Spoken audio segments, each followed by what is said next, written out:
आश्रम के सभी बच्चे जब दूसरे कामों में लगे होते थे तो एक बच्चा एक कोने में बैठा चुपचाप अपने आप में खोया रहता था। वो अक्सर किसी से ज्यादा बात नहीं करता था।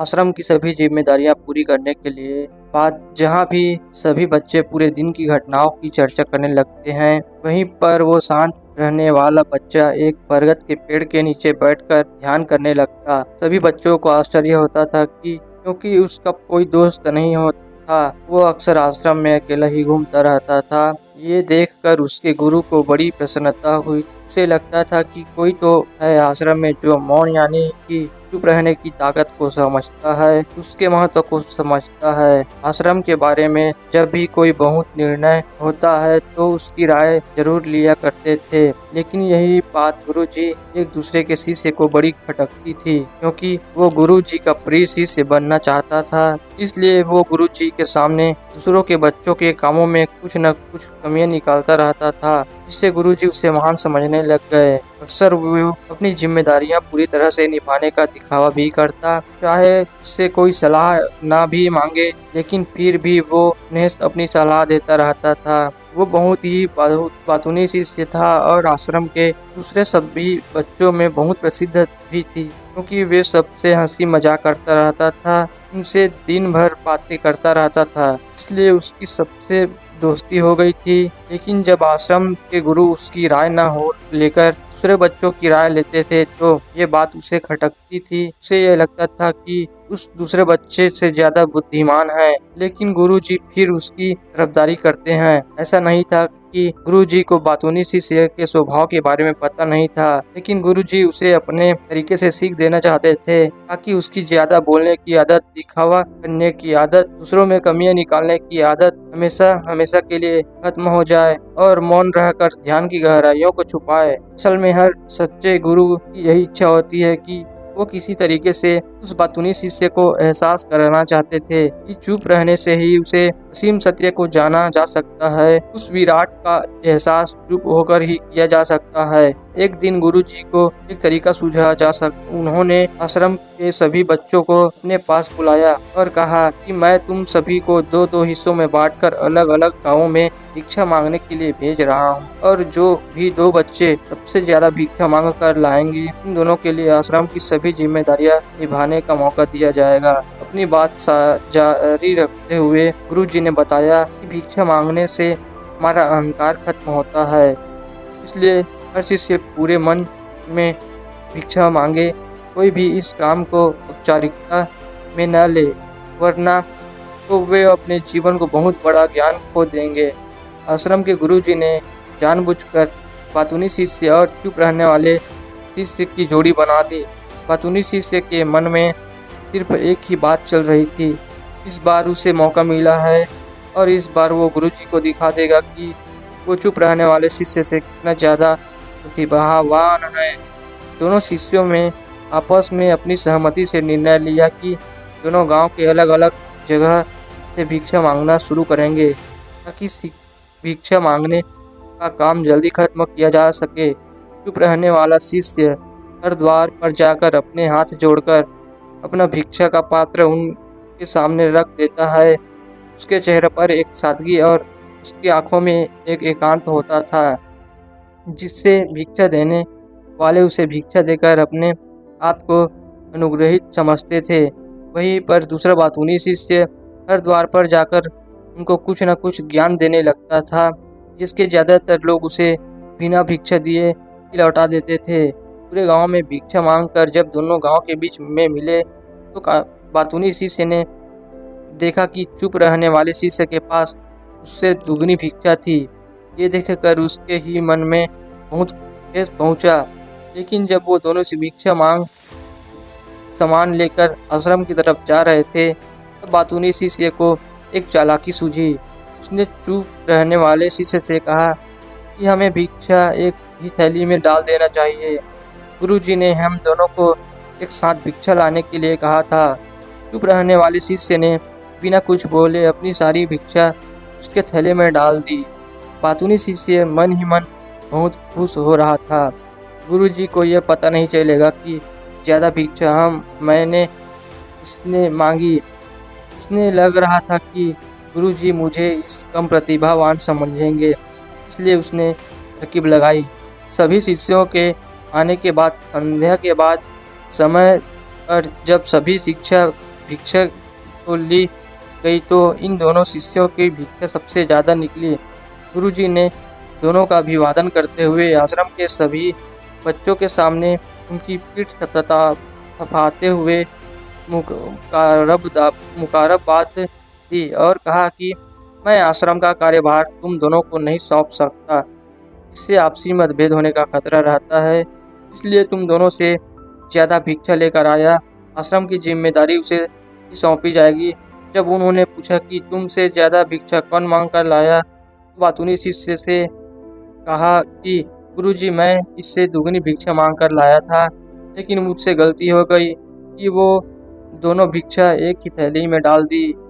मुझे नहीं पता था कि आप ऐसा निर्णय लेने वाले हैं, वरना तो मैं अपनी भिक्षा का थैला अलग ही रखता। इस पर गुरुजी ने चुप रहने वाली शिष्य से पूछा कि तुम क्या इसके बाद सहमत में हो?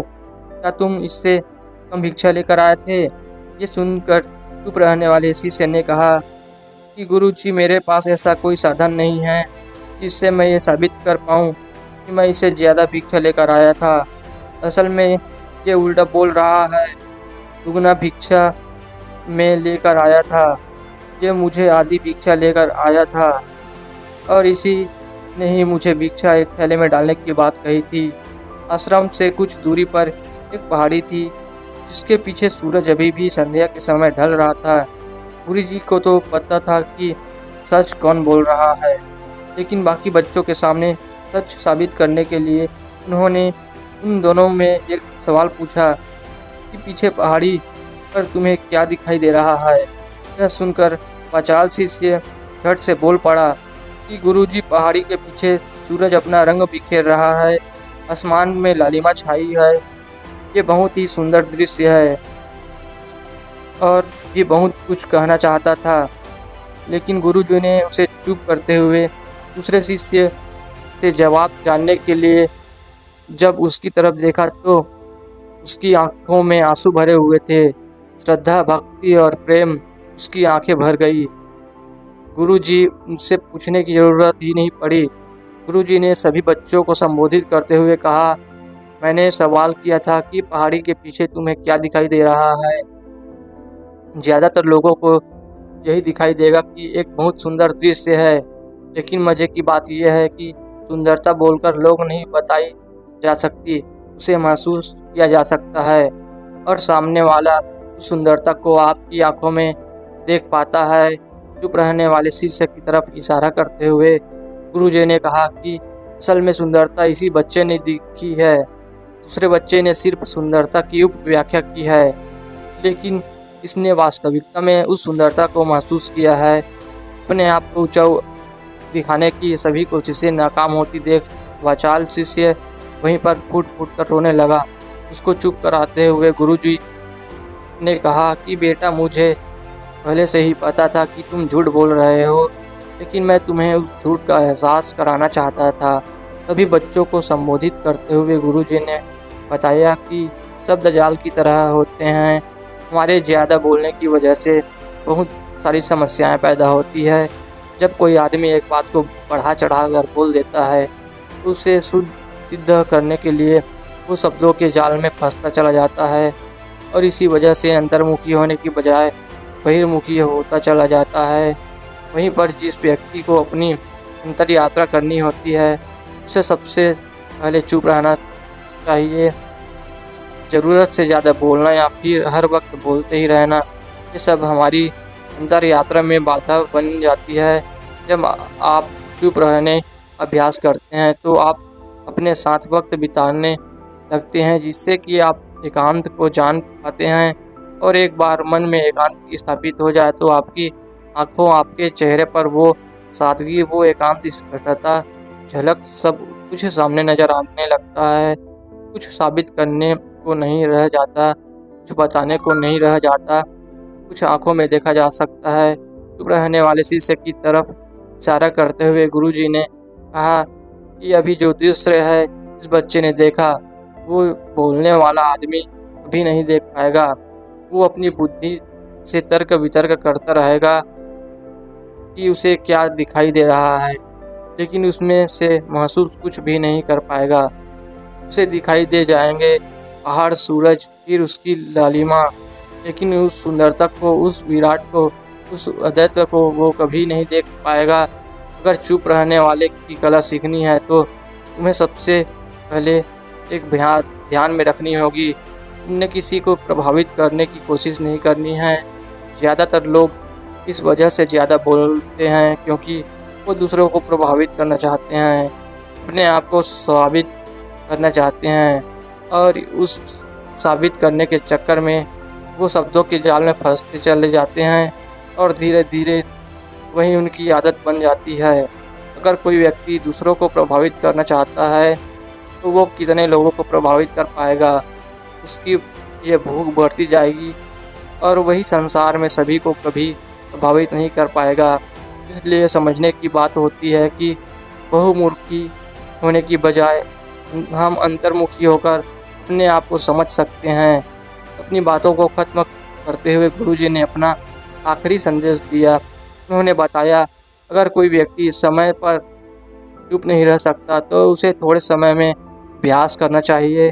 निश्चित संकल्प लेकर किसी व्रत की भांति दिन में कुछ समय या फिर हफ्ते में कुछ समय या एक दिन चुप रहने का अभ्यास जरूर किया जाना चाहिए। इससे हमारी चुप रहने की आदत धीरे धीरे खुद ब खुद पनपने लगती है, क्योंकि एक बार जब हम चुप रहने लगते हैं तो हमें चुप रहने का आनंद पता चल जाता है। उसके बाद हमें प्रयास नहीं करना पड़ता, बल्कि हमारा मन आनंद की तरफ अपने आप बढ़ता चला जाता है। चुप रहने की कला सीखने के बाद आपकी बुद्धिमानी और आपकी स्पष्टता दोनों में बहुत ज्यादा फायदा होगा। वास्तविकता में जिसे दर्शन कहते हैं वो मौन रहकर ही किया जा सकता है। इसके बाद सभी बच्चे से कुछ समय चुप रहने का संकल्प लेकर गुरुजी ने अपनी बात खत्म कर दी और सभी बच्चे रात्रि का भोजन करने के लिए एक साथ भोजन कक्ष में पहुंच गए। तो दोस्तों, यह कहानी आपको कैसी लगी? अगर आप मेरे चैनल में नए हैं तो मेरे चैनल को सब्सक्राइब कर देना, लाइक कर देना, ताकि आपको ऐसी कहानी वीडियो मेरे चैनल पर आपको देखने को मिले।